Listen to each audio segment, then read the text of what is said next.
Loach Shana, calendario, según la cronología del libro de Shemot, Éxodo, mes primero, año 5996, del viernes 20 de marzo al viernes 17 de abril, 2026. Este mes, los días de reposo son los días jueves romanos. Eso no hace santo a este día jueves romano. Días de Shabbat, del mes primero, año 5996. Día primero, Rosh Hashanah, Éxodo 12:2. Viernes 20 de marzo, primer brillo de la nueva luna. Día séptimo, primer Shabbat, jueves 26 de marzo, luna cuarto creciente. Día 14, segundo Shabbat, jueves 2 de abril, un día antes de luna llena. Día 21, tercer Shabbat, jueves 9 de abril, luna cuarto menguante. Día 28, cuarto Shabbat, jueves 16 de abril, luna menguante. Día 15, lunar, mes primero, luna llena, Génesis 1:14, Éxodo 2:2. Números 33:3, del jueves 2 al viernes, 3 de abril al atardecer, 2026. Día 29 de novilunio, mes primero, es día de nueva luna, Esod en hebreo. Primera Samuel 20:24. No se debe contar dentro de la semana de 7 días, del jueves 16 al viernes 17 de abril al atardecer, 2026. No es Rosh Hodesh y menos Shabbat. Tampoco se cuenta dentro de la semana de 7 días. Día primero, mes segundo, 5996. Rosh Hodesh, primer brillo de la nueva luna. Éxodo 12:2. Este mes os será principio de los meses. Para vosotros será este el primero en los meses del año. Rosh Hodeshim, Rishonim, Hashanah, principio de los meses, los primeros del año. Del viernes 17 al sábado 18 de abril, al atardecer, 2026. Día 15 lunar, mes segundo, 5996. Luna llena, Génesis 1:14. Éxodo 2:2. Números 33:3. Del viernes primero al sábado 2 de mayo al atardecer, 2026. Con esto se entiende perfectamente, porque los días 15 del primero, 15 del tercero y 15 del séptimo mes fueron señalados Otot para cosechar los primeros frutos, en luna llena de los días 15, pues están más jugosos y listos para cosechar, y como mandamiento los primeros frutos fueran para el Creador del universo. Origen de Rosh Hashanah. El comienzo de la señal. Primero que todo, debemos entender que antes se usaba un calendario que aparece referenciado en el libro de Enoc y en el libro de los jubileos, pero en vista que fue pervertido por los hijos de Noé y comían sangre. Eloa tomó la decisión de renovarlo en el Sinaí, por uno lunar más visible y más agrícola. Jubileos, capítulo 6, versos 18 y 19. Durante los años del cautiverio en Egipto, el pueblo de Israel vivió bajo esclavitud. La Torá no registra que durante ese tiempo se celebraran Shabbatot, ni las fiestas de Eloa, porque la opresión del faraón había quebrado la vida espiritual del pueblo. Israel trabajaba día y noche, haciendo ladrillos y edificando ciudades para Egipto. Y luego de la muerte de Yosef, los israelitas se multiplican enormemente. Los hijos de Israel fructificaron y se multiplicaron, y fueron aumentados y fortalecidos en extremo, y se llenó de ellos la tierra. Éxodo 1:7. Surge un nuevo faraón que no conocía a José. Éxodo 1:8. Este faraón ve a los israelitas como una amenaza potencial. He aquí que el pueblo de los hijos de Israel es más numeroso y fuerte que nosotros. Procedamos astutamente con él, para que no se multiplique. Éxodo 1, del 9 al 10. Pero llegó el momento en que el clamor del pueblo subió hasta Eloa, y oyó Eloa el gemido de ellos, y se acordó de su pacto con Abraham, Isaac y Jacob. Éxodo 2:24. Entonces Eloa llamó a Moshe y a Aarón para iniciar la liberación de Israel. Y antes de que ocurriera la salida de Egipto, el Creador estableció algo fundamental para su pueblo, la señal para reconocer el primer día del mes. Este mes será para vosotros principio de los meses. Será el primero de los meses del año para vosotros. Éxodo 12:2. Con estas palabras, Eloa no solo anunciaba la redención de Israel, sino que restauraba el orden del tiempo para su pueblo. A partir de ese momento, Israel debía aprender nuevamente a reconocer los tiempos establecidos por el Creador. El primer paso fue identificar el comienzo del mes, porque de esa señal dependerían después las fiestas, las convocaciones y todo el calendario dado por Eloá en el Sinaí. Luego, cuando el pueblo clama por liberación de su esclavitud, el Creador llama a Moshe y a Aarón y les comunica cómo se deberían de guiar de ahora en adelante.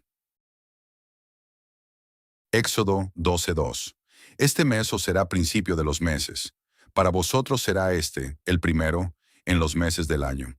Ayodesh Hase Lachem, Rosh Hodashim Rishon, Hulachem, Lehodeshei Hashanah. Primer día del primer mes en Egipto, cuando se da la orden de preparar el éxodo. No es por el equinoccio de primavera, ni por el florecimiento de los almendros, sino por la madurez de la cebada en primavera. Pero aún así el mandamiento, el judaísmo rabínico, lo celebra el primero del mes séptimo, como Rosh Hashanah, ocultando el día de Yom Teruah, por su carácter mesiánico. El inicio del año está claramente establecido en el mes primero, no en el mes séptimo. Origen de Pesaj y su relación con Yom Kippur. Éxodo 12:3. Hablad a toda la congregación de Israel, diciendo, en el 10 de este mes tómese cada uno un cordero, según las familias de los padres, un cordero por familia. Éxodo 12:6. Y lo guardaréis hasta el día 14 de este mes, y lo inmolará toda la congregación del pueblo de Israel entre las 2 tardes. El día 10 no es arbitrario. Sirve para preparar el sacrificio perfecto y para que Israel demuestre públicamente su fe. Por ser la 10ª plaga, se recuerda el día 10, el mismo día que entraría el Mashiach a Jerusalén, para ser identificado como el Cordero, sin mancha ni defecto. Y el día 14, que selló con su sacrificio, por la expiación para el perdón de Israel, por el pecado de la idolatría del becerro de oro, en el Sinaí. El Cordero era uno de los principales dioses egipcios. Sacrificarlo y comerlo era la forma más fuerte de declarar, ya no creemos en vuestros dioses, solo en el Elohim de Israel. La sangre del Cordero en la puerta es la señal para que el ángel de la muerte pase de largo. De ahí, Pesaj pasó de largo. Es un intercambio. La vida del Cordero salva la vida del primogénito israelita. Pesaj, la redención del pecado. Yom Kippur, expiación por el pecado. Éxodo 32:34. Ve pues ahora, lleva a este pueblo a donde te he dicho. He aquí mi ángel irá delante de ti, pero en el día del castigo, yo castigaré en ellos su pecado. Este texto viene justo después del incidente del becerro de oro. Éxodo 32, donde Israel comete idolatría masiva, apenas 40 días después de recibir la Torá en el Sinaí, alrededor del día 10 del mes quinto. Moshe intercede, Eloa, perdona la destrucción inmediata, pero no cancela el castigo por ese pecado específico. Lo posterga a un día del castigo, que se denomina como Yom Pakad, visitar, castigar. Por eso el ritual de Yom Kippur no quitaba el pecado de Israel por los sacrificios año tras año, durante 1500 años hasta la llegada del Mashiach, quien estableció la gloria permanente del Espíritu, lo cual se hizo efectivo el día 14 de Pesaj, en el madero. Los dos rituales se celebraban, independientemente, el uno del otro. Pesaj redime del pecado de esclavitud, idolatría egipcia, salida física y espiritual, con el sacrificio de un cordero sin mancha, el día 14 del mes primero. El cordero representa la inocencia, llevando la carga del culpable, aunque el Mashiach lo celebró durante aproximadamente 30 años. Pero en el tiempo determinado por Eloah, llegaría el día del castigo, de la visitación, en que habría de finalizar el pecado del becerro de oro. Yom Kippur expiaba pecados anuales y mantenía la relación con el Creador, con el sacrificio de un macho cabrío, pero no quitaba el pecado definitivamente. El macho cabrío representa al culpable, siendo juzgado cada año, con derramamiento de sangre, recordándole a Israel su transgresión y rebeldía. Con el sacrificio del Mashiach en el madero, en Pesaj, cumplió y anuló para siempre el sacrificio anual de expiación de Levítico 16, que se ofrecía el día 10º del mes séptimo. Esta era la única ley en la Torá que ningún hombre podía cumplir en la tierra, no refiriéndose a la Torá ni a los 10 mandamientos, sino solo a los sacrificios que recordaban cada año la condena del pueblo, mientras que el Mashiach, con un solo sacrificio eterno, quitó el pecado de raíz y estableció la gloria permanente del Espíritu. Explicación de Pablo sobre la relación de las dos fiestas. En el templo, los sacrificios de Yom Kippur, de Levítico 16, ofrecían una expiación temporal, que debían repetirse cada año, recordando la condena del pueblo. Pablo, en 2 Corintios 3, llama a este sistema ministerio de muerte. No porque la Torá sea muerte, sino porque los sacrificios mismos no podían quitar el pecado de raíz y su gloria era pasajera. De una vez para siempre. Hebreos 9, 11 y 12.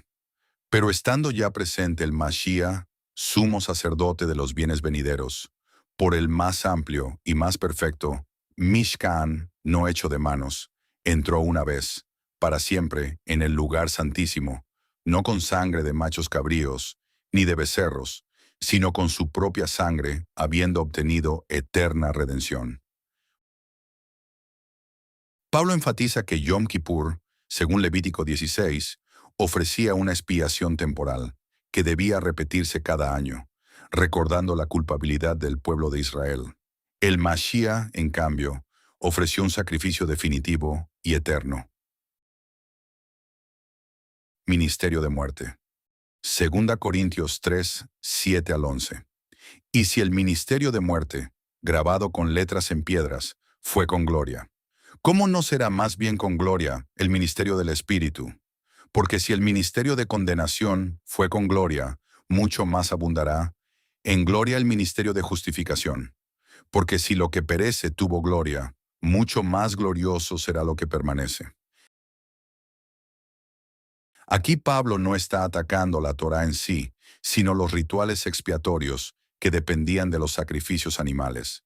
Según Levítico 16, y grabados con letras en piedras, los llama ministerio de muerte, porque los fariseos seguían sacrificando holocaustos en Pesaj y Yom Kippur, aún después de que el Mashiach había resucitado, y recordaban la condena y la culpa de Israel, sin poder removerlos de raíz.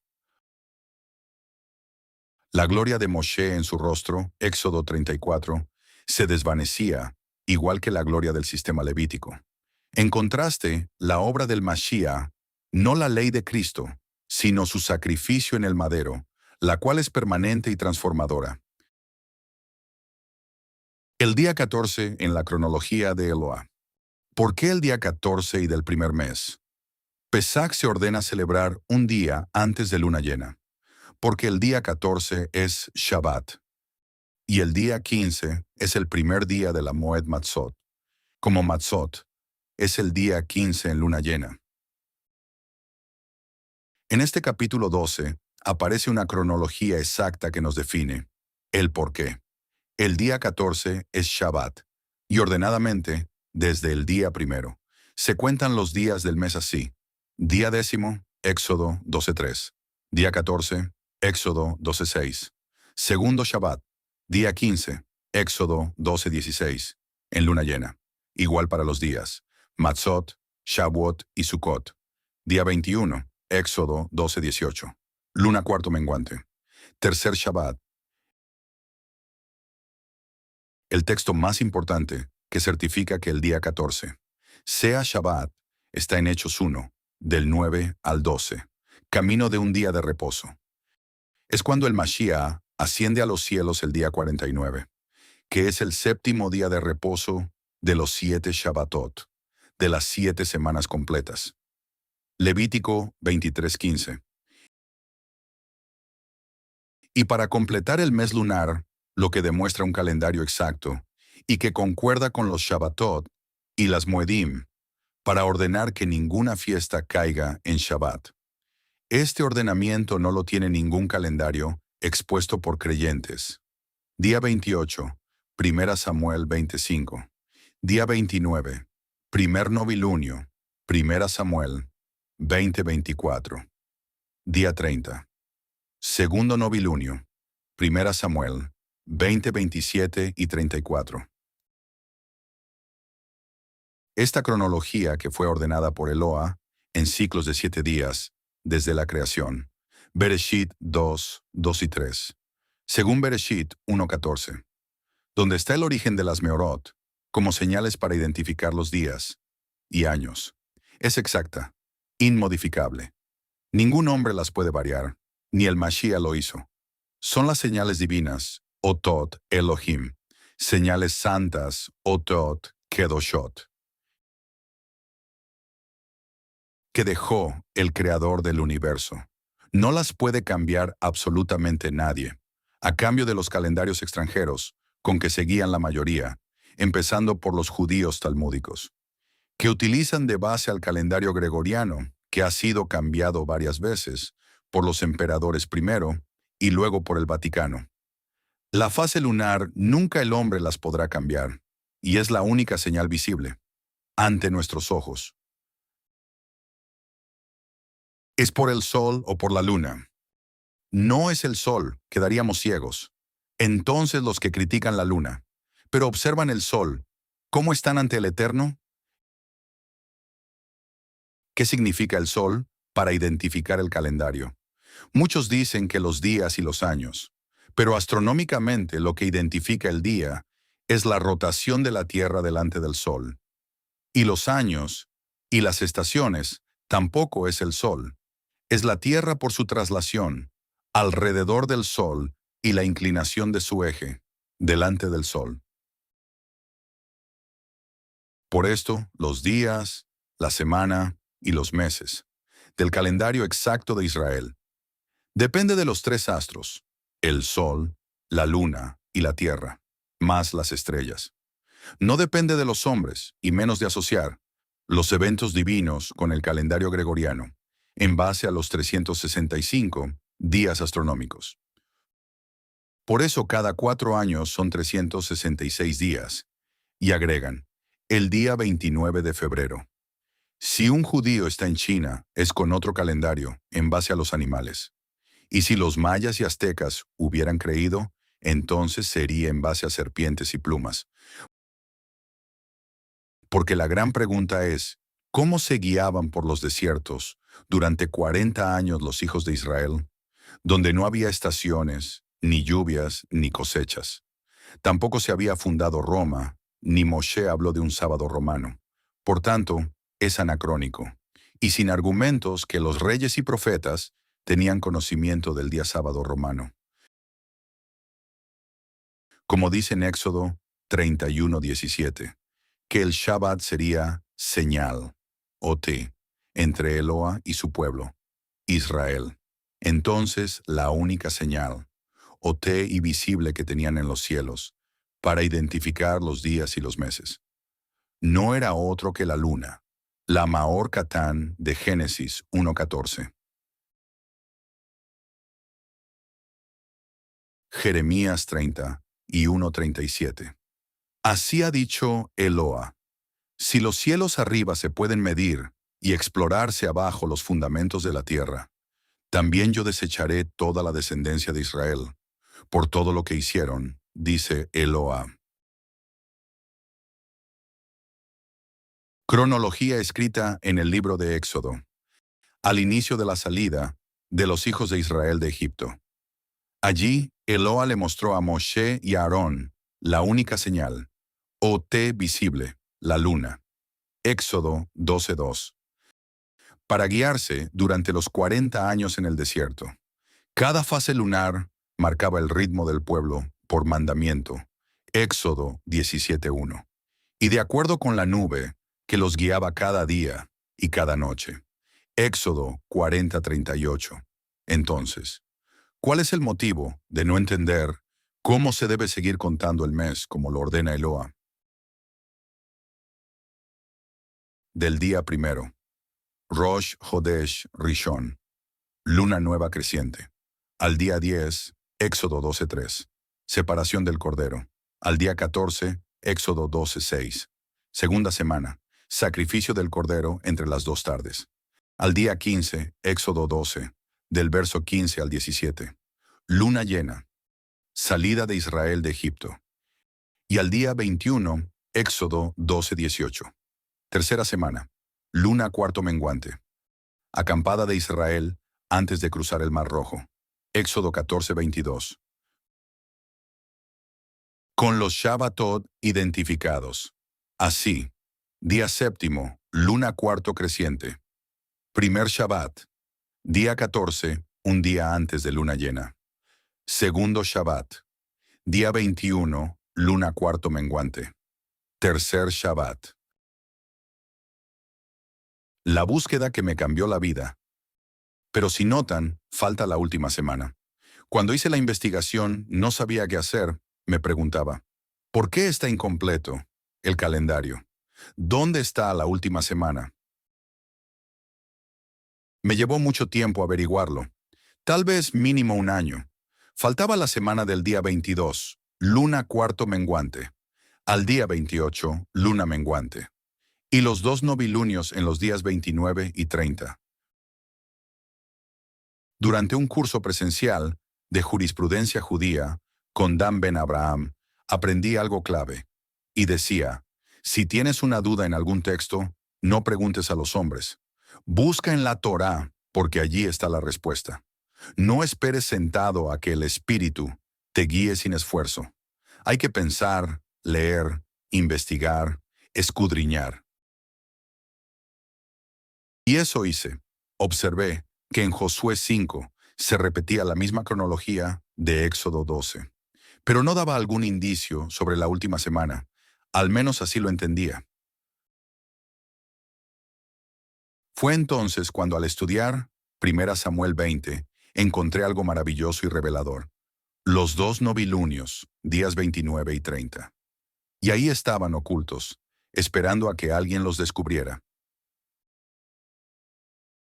Necesitaba el texto que identificara, el día 28. Y está en 1 de Samuel 25. Al decir, mañana será luna nueva. Por lógica fue el día 28 y último Shabbat del ciclo lunar en luna menguante. Se refería al día 29 del novilunio. Se completó el mes exacto del ciclo lunar de las 4 semanas, cada una de 7 días. También la encontré en el profeta Ezequiel, capítulos 45 y 46. No se puede utilizar un calendario extranjero y menos pagano para identificar esta fecha tan importante. Por eso hay tantos debates, que si el viernes, que si el miércoles, que si el domingo, y muchísimo menos que Mashiach Yeshua resucitó en un Shabbat. ¿Cómo puede haber un Shabbat el día 15 y en algunas interpretaciones, dos Shabbatot en la mitad de la fiesta de Matzot? Los días 15 y 17 de Aviv, cuando en realidad los dos Shabbatot son al comienzo el día 14 y al final el día 21. Éxodo 16:30.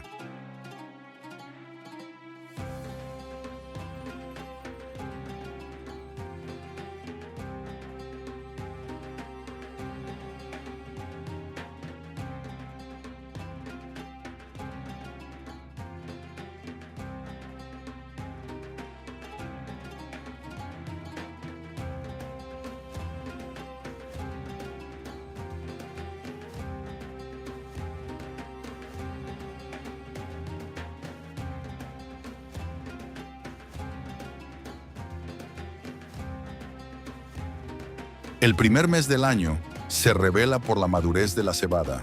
Aviv, señal visible y ordenada por Eloá.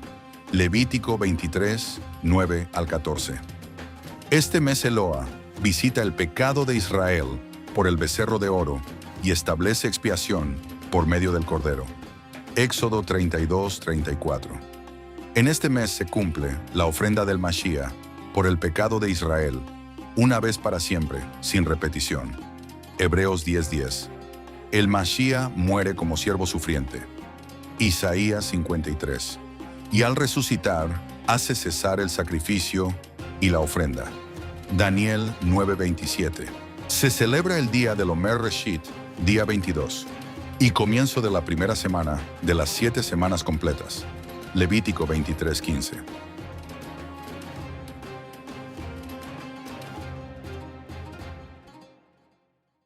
Shana Tova, año 5996,